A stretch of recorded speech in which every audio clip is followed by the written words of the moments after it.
Good afternoon Gujarat સમાચારો સાથે હું છું બેદી। વાત કરીએ ગુજરાતના રાજકારણની સૌથી મહત્વપૂર્ણ જે સમાચાર અત્યારે સામે આવી રહ્યા છે। કોંગ્રેસના ધારાસભ્ય જવાહર ચાવડા કે જેઓ હવે કોંગ્રેસ સાથે રહ્યા નથી, તેઓએ રાજીનામું આપી દીધું છે અને મંત્રી પદના શપથ પણ તેઓ આજે લઈ શકે છે। ભારતીય જનતા પાર્ટીમાં તેઓ જોડાઈ શકે છે અને સાંજે 4 વાગે શપથ ગ્રહણ કરે તેવા અહેવાલો વહી રહ્યા છે। આપણે જણાવી દઈએ કે આહિર જ્ઞાતિ પર તેઓનું વિશેષ પ્રભુત્વ છે। સૌરાષ્ટ્રના ખૂબ મોટા નેતામાં તેમનું નામ આવે છે। માણાવદરના તેઓ ધારાસભ્ય છે અને તેમના પિતા પૈથલજીભાઈ ચાવડા પણ ખૂબ મોટા રાજકારણી માનવામાં આવે છે। જો કે આ તમામની વચ્ચે અત્યારે જાણકારી એ મળી રહી છે કે માણાવદર બેઠકના ધારાસભ્ય જવાહર ચાવડા હવે કોંગ્રેસ સાથે નથી। તેઓએ કોંગ્રેસ સાથે છેડો ફાડી દીધો છે। વિધાનસભાના અધ્યક્ષને તેઓએ રાજીનામું આપી દીધું છે।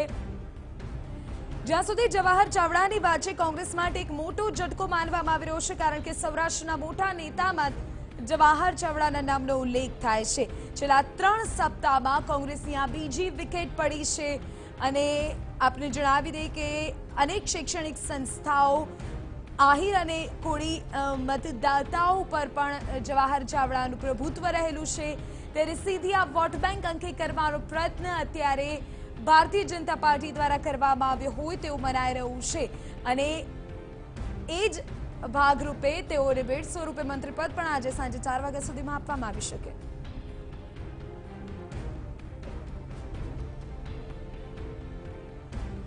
તો જવાહર ચાવડા આજે 4 વાગ્યા સુધીમાં ભારતીય જનતા પાર્ટીમાં વિધિવત જોડાઈ શકે તેવી જાણકારી છે અને આ સિવાય પણ એ વિગતો મળી રહી છે કે તેઓને મંત્રી પદ આપવામાં આવી શકે છે અને તેઓ શપથ પણ આ અંગેના ગ્રહણ આજે કરી શકે છે।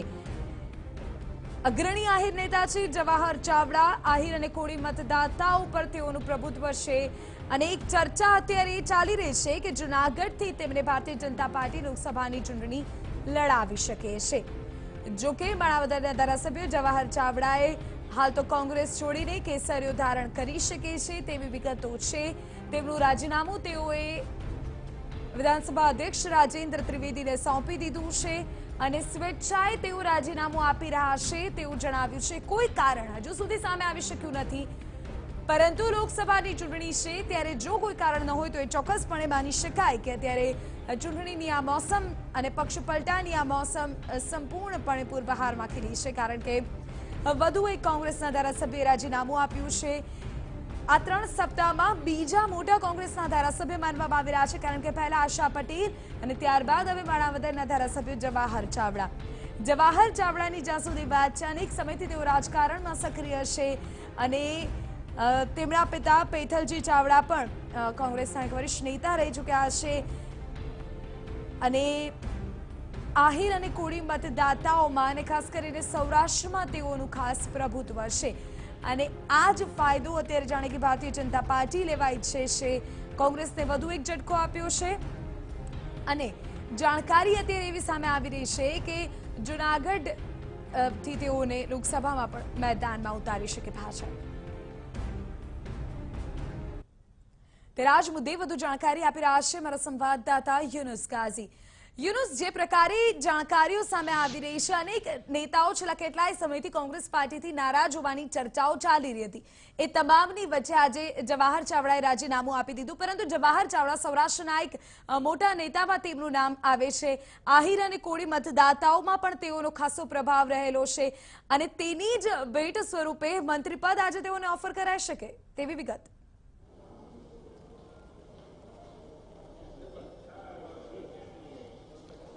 વિધિ, કોંગ્રેસના જે 7 ધારાસભ્યો હતા તેઓ રાજીનામા આપી શકે છે તેવી લાંબા સમયથી અટકળો હતી અને આખરે આ અટકળો મુજબ માણાવદરના ધારાસભ્યોએ રાજીનામું આપી દીધું છે। બપોરે 1 વાગ્યાના અરસામાં તેઓએ અધ્યક્ષને રૂબરૂ મળીને આ રાજીનામું આપ્યું છે, પરંતુ જે રીતે છેલ્લા કેટલાક સમયથી અટકળો ચાલતી હતી અને જે અન્ય નામો ચર્ચાતા હતા, આ નામ ચર્ચામાં ન હતું, પરંતુ જે નામો ચર્ચાતા હતા તેની જગ્યા ઉપર જે રીતે નામ આવ્યું છે તેને કારણે સૌરાષ્ટ્રમાં અને કોંગ્રેસને સૌથી મોટો ઝટકો લાગ્યો છે। શક્યતાઓ છે કે આજે સાંજે 4 વાગ્યા સુધીમાં તેઓ શપથ લે, પરંતુ રાજીનામાનો સ્વીકાર કરી લેવામાં આવ્યો છે. પરંતુ સત્તાવાર રીતે હજુ ભાજપમાં તેઓ પ્રવેશ નથી લીધો, તેની હજુ કોઈ જાહેરાત થઈ નથી. પરંતુ 4 વાગે આજે જ જે કુંવરજી બાવળિયાનું જે રીતે રાજીનામું લેવામાં આવ્યું હતું અને તેઓને મંત્રીપદના શપથ લેવડાવવામાં આવ્યા હતા, તે જ રીતે તે જ સ્ટાઇલથી તેઓને શપથ લેવડાવવામાં આવે તેવી શક્યતાઓ છે. છેલ્લા 3 દિવસથી જે સચિવાલયની અંદર જે કેબિનોની સાફ સફાઈ ચાલતી હતી, રિનોવેશન થતું હતું, તેને કારણે અટકળો વહેતી થઈ હતી અને કોઈ મોટા ગજાના ધારાસભ્યને મંત્રીપદ સાથે તેઓને લેવામાં આવે તેવી શક્યતાઓ હતી અને આખરે આ અટકળો પરિભૂત થઈ છે અને તે જ મુજબ હવે ટૂંક જ સમયમાં તેઓ ધારાસભ્ય પદેથી રાજીનામું આપ્યા બાદ મંત્રી તરીકે શપથ લે તેવી શક્યતાઓ છે. સત્તાવાર રીતે ન તો ભાજપ તરફથી કંઈ કહેવામાં આવ્યું છે, ન તો સરકાર તરફથી કોઈ નિવેદન આપવામાં આવ્યું છે. પરંતુ એ વાત સ્પષ્ટ છે કે કોંગ્રેસને સૌથી મોટો ઝટકો લાગ્યો છે. આગામી લોકસભાની ચૂંટણીઓ પૂર્વે કોંગ્રેસે પોતાનું ઘર સાચવવામાં નિષ્ફળ નીવડી છે. છેલ્લા કેટલાય સમયથી એ અટકળો વહેતી હતી કે સૌરાષ્ટ્રમાં જે રીતે વિધાનસભાની અંદર કોંગ્રેસને ફાયદો થયો હતો અને ભાજપને નુકસાન થયું હતું, તેને કારણે ભાજપ ચોક્કસ ઓપરેશન પાર પાડશે અને તે જ રીતે સૌપ્રથમ કુંવરજી બાવળિયા અને હવે માનવદરના ધારાસભ્યને રાજીનામું અપાવીને જે પોતાનું ઓપરેશન હતું તેમાં સફળ નીવડ્યા છે. હવે જોવાનું એ છે, રાજીનામું તો સ્વીકારી લીધું છે, પરંતુ હવે લોકોની મીટ બંધાય છે કે તેઓ ભાજપમાં વિધિવત રીતે ક્યારે પ્રવેશ લેશે અને તેઓને કયા વિભાગનું મંત્રાલય સોંપવામાં આવે છે. સત્તાવાર રીતે હજુ આ અંગે કોઈ જાહેરાત થઈ નથી, પરંતુ અમુક જ કલાકોની અંદર આ અંગે સત્તાવાર રીતે જાહેરાત થઈ શકે છે. વિધિ. બિલકુલ યુનુસ, જો સંપૂર્ણ ઘટનાક્રમને છેલ્લા થોડા મહિનાઓને સમજવામાં આવે તો કોંગ્રેસમાંથી 4 એવા મોટા નામ છે કે જે હવે તેમની સાથે નથી. સૌથી પહેલા કુંવરજી બાવળિયા, ત્યારબાદ ભગવાનજી બારડ કે જેઓ ખનીજ ચોરીના કેસમાં, અને અત્યારે આપણે જણાવી દઈએ જે મહત્વપૂર્ણ અપડેટ આવી રહી છે, આજે બપોરે 3:30 કલાકે જવાહર ચાવડા ભારતીય જનતા પાર્ટીમાં જોડાશે. આખરે જે શક્યતાઓ હતી તેને લઈને જ અત્યારે વિગતો મળી રહી છે કે બપોરે 3:30 વાગે જવાહર ચાવડા ભારતીય જનતા પાર્ટીમાં જોડાશે, કેસરીઓ ધારણ કરશે. છેલ્લા 3 સપ્તાહમાં આશા પટેલ બાદનું આ બીજું મોટું નામ અને કોંગ્રેસનો બીજો મોટો ઝટકો. અત્યારે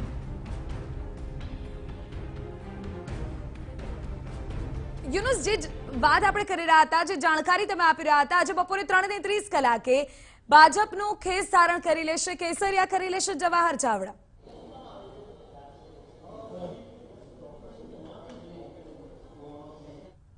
જે રીતે સૂત્રો તરફથી વિગતો મળી રહી હતી તે હવે કન્ફર્મ થઈ છે. અગાઉ જ જેમ મેં કહ્યું એમ કુંવરજી બાવળિયાને જે રીતે રાજીનામું લેવામાં આવ્યું હતું અને તે જ દિવસે તેઓને શપથ અપાવવામાં આવ્યા હતા, તે જ પ્રકારની અગાઉથી ચોક્કસ રણનીતિના ભાગરૂપે ભાજપે જે ઓપરેશન હાથ ધર્યું હતું તેમાં તેઓને સફળતા મળી છે. કોંગ્રેસના ચિહ્ન ઉપર કુલ 77 ધારાસભ્યો ચૂંટાયા હતા, તેમાં આ ત્રીજા ધારાસભ્યનું રાજીનામું છે. સૌપ્રથમ કુંવરજી બાવળિયા, આશાબેન પટેલ અને હવે માનવદરના ધારાસભ્ય, અને જે એક ધારાસભ્યને ગેરલાયક ઠેરવવામાં આવ્યા છે. એટલે કે આમ કોંગ્રેસને 4 ધારાસભ્યોની ખોટ પડી છે. અત્યારે હવે સંખ્યા 73 ઉપર ગઈ છે. એ હવે કન્ફર્મ થઈ ગયું છે કે તેઓને સરકારમાં મંત્રીપદ આપવામાં આવે છે, પરંતુ કયું મંત્રાલય આપવામાં આવે છે તે હવે કન્ફર્મ થશે. તેની ઉપર સૌની મીટ બંધાય છે.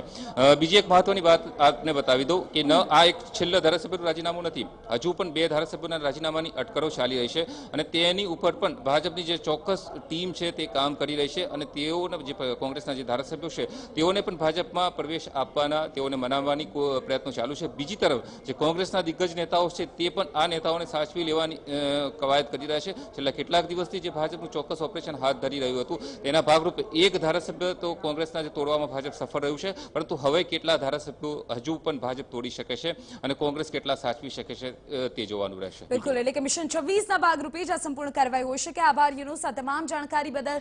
તો આખરે હવે જાણકારી સંપૂર્ણ રીતે સામે આવી ચૂકી છે કે બપોરે 3:30 વાગે કમલમ ખાતે ભારતીય જનતા પાર્ટીના પ્રદેશ અધ્યક્ષ જીતુ વાઘાણીની હાજરીમાં જવાહર ચાવડા કેસરિયા કરશે અને લગભગ 4:30 વાગ્યા સુધીમાં તેઓને મંત્રીપદ પણ અપાઈ જશે. તેઓ શપથ ગ્રહણ કરશે. જોકે તેઓને કયું ખાતું સોંપવામાં આવે છે તે અંગે હજુ કોઈ સ્પષ્ટતા થઈ શકી નથી, પરંતુ એક ચર્ચા એ પણ ચાલી રહી છે કે હજુ વધુ 2 થી 3 જેટલા ધારાસભ્યો કોંગ્રેસનો હાથ છોડી શકે છે અને ભારતીય જનતા પાર્ટીનું ખેસ ધારણ કરી શકે છે. જોકે આ ચર્ચાઓ આખરે કેટલી સાચી ઠરે છે તે પણ જોવું રહેશે.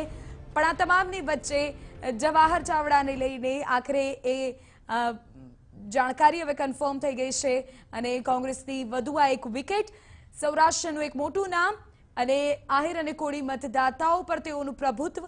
હવે જવાહર ચાવડા ભારતીય જનતા પાર્ટીમાં બપોરે 3:30 વાગે જોડાશે. કમલમમાં ભાજપ પ્રદેશ અધ્યક્ષ જીતુ વાઘાણીની હાજરીમાં તેઓ કેસરિયા કરશે. આપણે જણાવી દઈએ કે જે વિગતો અત્યારે સામે આવી રહી છે, જે સતત ઉથલપાથલ ગુજરાતના રાજકારણમાં જોવા મળી રહી છે, ભારતીય જનતા પાર્ટી 26માંથી 26 બેઠક ફરી જીતવાના લક્ષ્ય સાથે જાણે કે આગળ વધી રહી હોય અને એ જ મિશનના ભાગરૂપે આ કાર્ય આખરે પાર પાડવામાં આવ્યું હોય તેવું દેખાઈ રહ્યું છે, કારણ કે વધુ એક જે કોંગ્રેસના ધારાસભ્ય છે જવાહર ચાવડા, તેઓએ રાજીનામું આપ્યું છે। આપને જણાવી દઈએ તો 77 ધારાસભ્યો કોંગ્રેસના વિધાનસભામાં હતા, પરંતુ ત્યારબાદ અત્યારે તેઓની સંખ્યા 73 પર આવીને અટકી ગઈ છે। સૌથી પહેલા કુંવરજી બાવળિયા, ત્યારબાદ આશાબેન પટેલ કે જેઓ ઊંઝાના ધારાસભ્ય હતા, ત્યારબાદ હવે માણાવદરના ધારાસભ્ય જવાહર ચાવડા અને આ સિવાય ભગવાન બારડ કે જેઓ પર ખનીજ ચોરીનો કેસ લાગ્યો અને તેઓને સજા સંભળાવવામાં આવી। જોકે હાલ તેઓની સજા પર સેશન્સ કોર્ટે સ્ટે આપ્યો છે, પરંતુ તેઓને ગેરલાયક ઠેરવવામાં આવ્યા અને 4 ધારાસભ્યો હવે કોંગ્રેસના ઓછા થયા છે। એ વિગતો આખરે સામે આવી રહી છે કે હવે તેઓ ભારતીય જનતા પાર્ટીમાં જોડાશે, કેસરિયા ધારણ કરશે અને મંત્રી પદના શપથ પણ તેઓ 4:30 વાગ્યા સુધીમાં લઈ શકે છે। હવે જોવાનું એ રહેશે કે આખરે કયું ખાતું તેઓને ઓફર કરાય છે, કારણ કે છેલ્લા કેટલાય સમયથી સ્વર્ણિમ સંકુલમાં ચાલી રહેલી સાફ સફાઈ પણ એ વાતનો સ્પષ્ટ સંકેત આપી રહી હતી કે કંઈક નવા જૂની થવાના એંધાણ છે, પરંતુ આ મોટી ઉથલપાથલ અત્યારે રાજ્યના રાજકારણમાં થઈ રહી છે અને આપને જણાવી દઈએ કે હજુ પણ અલ્પેશ ઠાકોર અને અન્ય નેતાઓને લઈને તો સસ્પેન્સ યથાવત છે, પરંતુ જે નારાજ નેતાઓની ચર્ચા ચાલી રહી હતી તેમાં આખરે આ જવાહર ચાવડાના નામનો ઉલ્લેખ નહોતું। વધુ જાણકારી આપી રહ્યા છે મારા સંવાદદાતા દર્શન રાવલ। દર્શન, આ સંપૂર્ણ મામલે અત્યારે કોઈ અપડેટ આપના સુધી પહોંચી છે?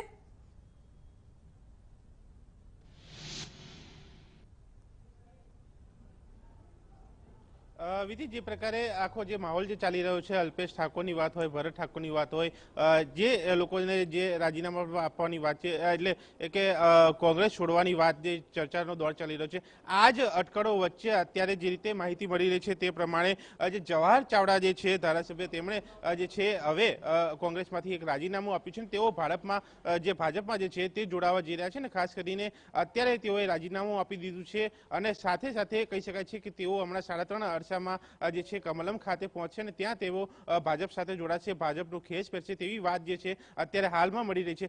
પરંતુ અત્યારે જે પ્રકારે કમલમમાં માહોલ જે છે વહેલી સવારથી કહી શકાય છે કે કોઈ પણ જે છે લોકો અહીંયા દેખાઈ નથી રહ્યા, નેતા હોય કે કોઈ કાર્યકર હોય, પણ હવે જે છે થોડીક ચહલપહલ જે છે તે શરૂ થવાની અહીંયા આશાઓ જે છે તે સેવાઈ રહી છે, કારણ કે જે પ્રકારે વાત મળી રહી છે તે પ્રકારે જે જવાહર ચાવડા છે હવે રાજીનામું આપ્યા બાદ અહીંયા કમલમ પહોંચશે અને તેમને અહીંયા ખેસ પહેરીને તેમને જે છે ભાજપમાં જોડાવાની જે છે તે કાર્યવાહી, જે કામગીરી છે તે અહીંયા કરવામાં આવશે અને આ સાથે કહી શકાય છે કે અન્ય ચહેલ પહલ પણ જે છે આ સમય દરમિયાન પણ જોઈ શકે છે, કારણ કે જે પ્રકારે અલ્પેશ ઠાકોરે ગતરોજ જણાવ્યું હતું કે તે એક મોટી જાહેરાત કરશે, તે જાહેરાતને લઈને પણ કદાચ કહી શકાય છે કે અહીંયા ચર્ચા થઈ શકે છે અને જે લોકો જે છે કોંગ્રેસમાં નબળા જે ધારાસભ્ય હોય કે અથવા તો નબળા જે પડતા હોય તે લોકોને કદાચ અહીંયા ભાજપમાં જોડાવા માટે, મળવા માટેનો એક પ્રયાસ અહીંયા કદાચ છે તે કરવામાં આવી શકે છે। એટલે કે અત્યારે હાલમાં કહી શકાય છે કે આ તમામ બાબતોને લઈને જે ભાજપ તરફથી કહી શકાય છે કે કોઈ ખુલીને સ્પષ્ટ નથી આવી રહ્યું, પરંતુ ચોક્કસી જે માહિતી મળી રહી છે તેને જોતા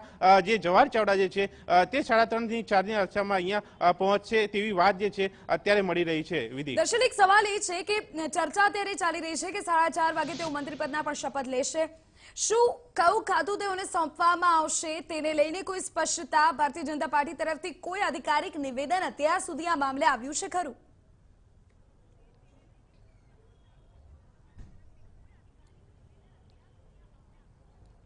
વિધિ, અત્યાર સુધી જે ચર્ચાઓ ચાલી, જે અલ્પેશ ઠાકોરના જે કોંગ્રેસ છોડવાની વાત હોય, ભાજપ જોઈન કરવાની વાત હોય, આ સમગ્ર મામલે ભાજપ જે છે પોતાની તરફથી કોઈ સ્પષ્ટતા નથી કરી, સાથે સાથે તેમની સાથે કોઈ ચર્ચા થઈ હોય તેવી પણ વાત અહીંયા સ્પષ્ટ નથી કરી। એટલે ચોક્કસથી અહીંયા જે કોઈ પાર્ટી જે છે તે અત્યારે ખુલીને નિવેદન નથી આપી રહ્યા, ખુલીને સ્પષ્ટ વાત નથી કરી રહ્યા, પરંતુ અંદરથી ચોક્કસથી આ જે છે વાતચીત ચાલી રહી છે। અત્યારે જે જવાહર ચાવડાને જે મંત્રી પદ આપવાની વાત જે છે તે રીતે કહી શકાય છે કે એક ઉપરથી જે નક્કી કરે તે પ્રમાણે તેઓ તેઓને મંત્રી પદ આપવામાં આવશે, પરંતુ અત્યારે આ બાબતે પણ કોઈ જે છે સ્પષ્ટતા જે પાર્ટી તરફથી નથી કરવામાં આવેલી. ચોક્કસથી નિર્ણયો જે વાતચીત જે છે તે અહીંયા શરૂ થઈ ચૂકી છે. ખાતા પણ કદાચ કહી શકાય છે કે તે નક્કી પણ કરી દેવામાં આવ્યો હોઈ શકે, પરંતુ આ જ્યારે જવાહર ચાવડા જે છે પાર્ટીમાં જોડાશે અને તે બાદ તેઓને કહી શકાય છે કે કયા પ્રકારનું ખાતું તેમને સોંપવું તેની જાહેરાત જે છે તે અહીંયા કદાચ કરી શકાય છે, અથવા તો ઉપરના આદેશના પ્રમાણે અહીંયા એક રાહ જોવાઈ રહી છે અને તે આદેશના રાહ જોયા બાદ અહીંયા કદાચ ડિક્લેર જે ખુલાસો છે તે થઈ શકે છે. વિધિ, આભાર દેશના તમામ જાણકારી બદલ. તો અત્યારે જે વિગતો મળી રહી છે તે અનુસાર હજુ કોઈ હલચલ ભારતીય જનતા પાર્ટીના કાર્યાલયની બહાર દેખાઈ નથી રહી, ન તો કોઈ આધિકારિક નિવેદન ભારતીય જનતા પાર્ટીના કોઈ નેતાએ આપ્યું છે.